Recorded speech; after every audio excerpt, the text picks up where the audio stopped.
I'm going to start the show off, though, with Heathen. New album, live album, Bleed the World Live, just came out this a couple weeks ago now. And really, really excited for this. I think this live record is absolutely amazing. For those of you that do follow the show, or if you don't follow the show, there is an interview with Cragen Lum, who is one of the guitar players in Heathen, and right now pretty much the main songwriter. And so they put this live record out, which I think is very good. I'm going to show it to you. I have it right here. Here it is on vinyl, transparent vinyl. Directly from the Heathen store, you could see Cragen's autograph right there. It's a red transparent vinyl. There's 9 songs on the album, actually. Really, really awesome record. They did a great job on this. And so let's review it. Let's talk about it, because that's what I really want to start the show off with. Now, for those of you that like thrash metal and like this band, they're going to have some new music hopefully out by the end of the year, at least maybe a lyric video for the upcoming album. And you can get more details on that with the interview that I did with Cragen Lum. So let's talk about live records in general. When I evaluate a live album, like, I don't put live albums in my favorite album of the year list, basically because most of it's really not new material, right? But when I look at live albums, I look at 3 major things when I evaluate them. 1, I think about the performance of the band on the actual album and how the album actually sounds.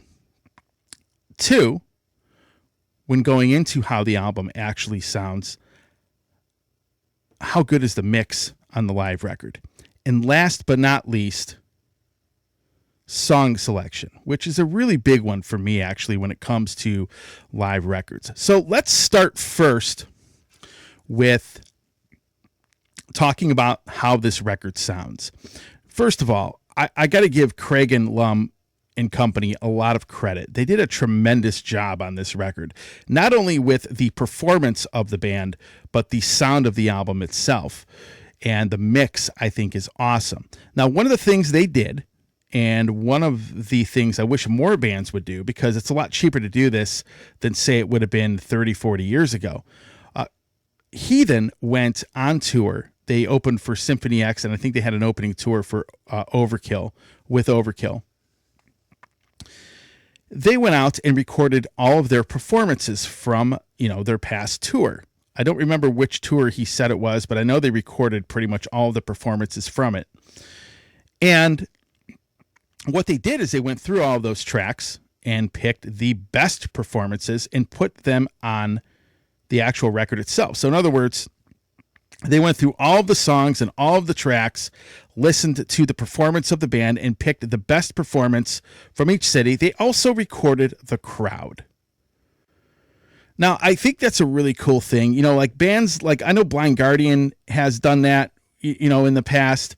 Iron Maiden's been doing it for over 30 years. I mean, if you go back to the last live album Maiden put out, or the Book of Souls album, live album that came out after the Book of Souls album.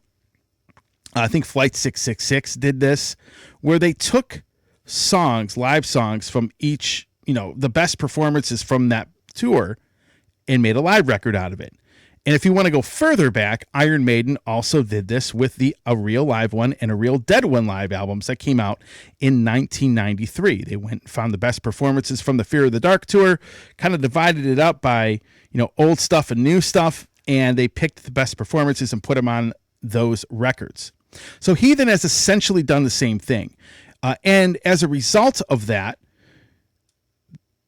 they ended up getting the best performances from the band. I think a majority of the songs, I think there's like 4 songs from the show they did in Houston. But that's what they did. And then they mixed the album. And if you want a more detailed explanation, well, let's let Cragen Lum tell you that, because we talked in depth about it in the interview that we did not long ago. So to refresh your memory, here's Cragen Lum from Heathen talking about how they made the live record. We recorded every single show on our tour that we did with Overkill. in 2023, Mm-hmm. and we recorded both the band and the audience, and then we scoured through all of the shows to find the best performance of each song or something special in Right. with for each song. And yeah, we worked on kind of compiling it, pulling it all together from all the different shows, and got everything set up. And Zeus mixed it, and it sounds incredible. It sounds amazing, and we're super stoked because I don't know. I grew up listening to live albums, and part of the experience of listening to the live album is the audience reaction and the audience Yeah. participation and stuff like that. Mm-hmm. And I've listened to some recent like live albums, and there's like no audience, like they didn't record it Yeah. or whatever, and it's kind of it just loses something. Like there's a those classic live albums like Speak of the Devil and Tribute and Live After Death, and I mean those have there's a feeling that you get when you listen to it, and Right. so we wanted to try and capture that in a more modern live record. By tribute, I'm assuming you're talking about the Randy Rhoads Ozzy Osbourne live Yes. album. Okay, I just want to make sure that was my first release by Ozzy, and that album, really? yeah, it ended up getting me hooked onto him. But yeah, I remember. It's funny you mentioned that record because I remember the audience reaction. I remember, a lot of that live album really getting me into that. And in fact, I probably wouldn't like live records if it weren't for that. So it's a pretty, and I think part of it was recorded in Cleveland. I could be wrong though. Oh, that's But cool. yeah, Yeah. that was the rumor. Nobody really knows, but yeah, so it's cool. And I think you picked a great single, "Sun in My Hand." I think that's probably one of my favorite songs off of Empire of the Blind. I think Empire of the Blind went down some avenues that Heathen never had before, and I think that's one of those tracks that Yeah. really, honestly, is probably one of my top 2 or 3 on the album. Oh, cool. Well, yeah, I mean, what's interesting is it's not the most streamed song or whatever, like play wise. Yeah. But when we play live, the crowd is really into it and participates, as you can hear in the Mhm. live video and watching the Right. video. And it's great, like energy exchange between the band and audience. You know what I mean? Mhm. So we wanted to kind of lead off with that. Sure. And we've got another song that'll sort of be featured and another music video, another live video Right. to go with another song from the record. So Right. it came out great. We've got at least one song from every album. We were able to find an extra song that wasn't on our usual Overkill tour Mhm. tour set list. We had a couple of off-date shows that we did in the U.S. with Right. Exhort. So we pulled "Set Me Free" in from one of those shows, and Sure. it came out really good, man. Yeah, you played Goblin's Blade, which is actually one of my favorite tracks off of that album. Classic song, definitely. That seems to be the fan favorite from that Yep. that first record. Absolutely, it's my favorite from that album. Honestly, when I looked at the track list, I was pretty excited for that. So, yeah. So you have this available. It's for pre-order. It does ship, according to the website, March 14th. But you have it on red. You have it on red vinyl. You have a really cool slip mat that you have available for it. CD, a couple cool T-shirts, and if you want to save a little money, you want everything there. You can buy the whole. You can have it all bundle type thing going on. So yeah, the you can have it all bundle is only available in the Heathen store. Correct. So yeah, and the vinyl is it's a transparent red. You can't really tell from the way it's presented, but Right. It's going to look really cool. I'm stoked on it. When you're recording a live record like that, and I know a lot of bands might, will record live albums from like around. I mean, how painstaking is it to go through all of those shows and then be like, hey, pick out what's the best performance? Like, for example, let's say you play 50 shows. You got 50 concerts to go through. Do you do it like, do you go through 50 versions of the song and pick out the best of that 50? Do you go through each show individually? Like, how did you guys go about doing that? Yeah, I mean, you kind of have to go through, and there are going to be some things where like there's a technical glitch, or like, Hmm. somebody's wireless cut out, or I mean, there's any number of like problems that can happen during a live show. Yeah. So not all of them are going to be usable. You find the ones where everything is usable, and then basically just kind of scour through it and see, okay, where was the magic, so for Yeah. example, like we had there's one show where I think uh there are like four songs from it, I think, from the Houston show, where we were just on fire like that Yeah. particular night for whatever reason. And the audience was also on fire.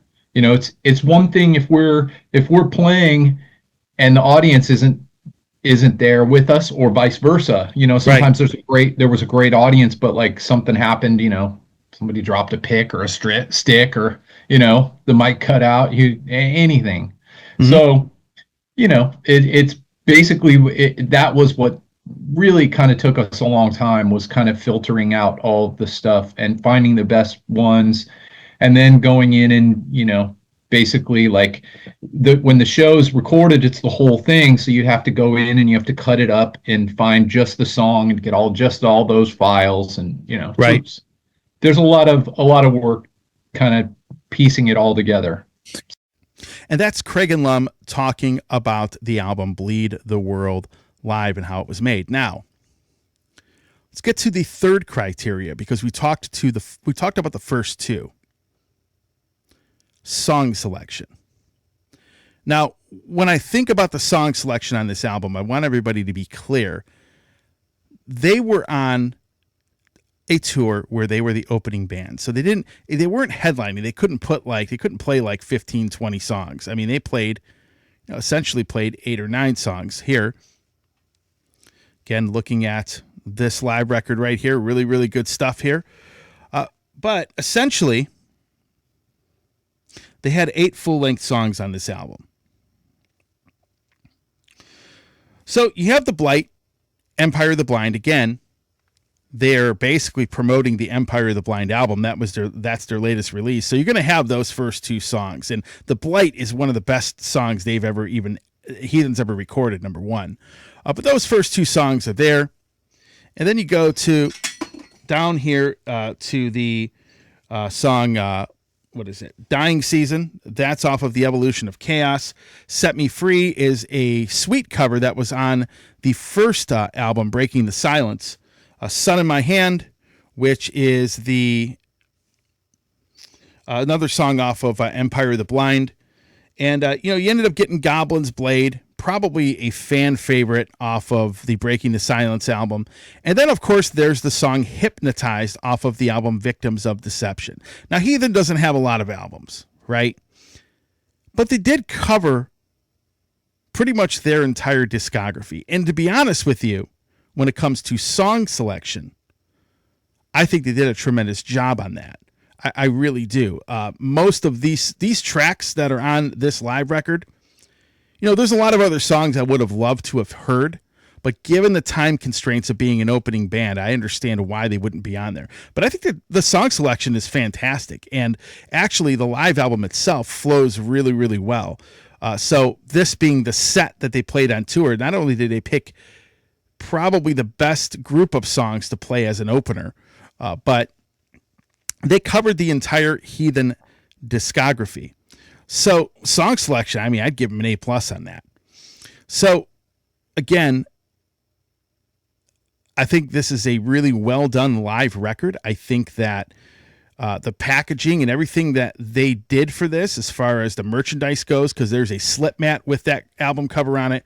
You got this really cool t-shirt. I have another t-shirt with just the Heathen logo that was part of their merchandise package. You have the CD, which is right here. And they sent you some stickers as well. But really well done. The merchandise for this was on point. The shirt is very high quality. It was also done by a guest that many of you have seen on the show, Justin Roth from Warcurse, who owns a screen printing company. But overall, tremendous job when it comes to the merchandising of this live record, the sound in the mix, and in my opinion, I think the song selection is excellent given the time constraints that they had. This live album is a 10 out of 10 for me. So if you like Heathen and you have followed the band, this live record to me is essential. And last but not least, as I talked about in a previous podcast, that they're working on a lot of new music. I think Craig in an interview said they have almost 3 albums worth of new material written. And I believe there's quite a bit of the next album already done, at least at the time we did the interview. Now, I don't know how far they are now, but I'm really excited for what's to come with this band, because I don't think Heathen is a thrash metal band that has truly reached its potential. But we're going to find out, because, you know, as Craig said in the interview we did, he doesn't want long delays between albums anymore. So I'm really excited and looking forward to what's to come with this band. But with that said, the live album is excellent. Craig and company, if you're watching this, props to you guys. All of you did a fantastic job, from the band to the people to the mix of the album, to recording it and picking the best performances and the song selection. Definitely, if you like live records and you like this band, it's an essential buy. So there you go. Props to you guys. Great job.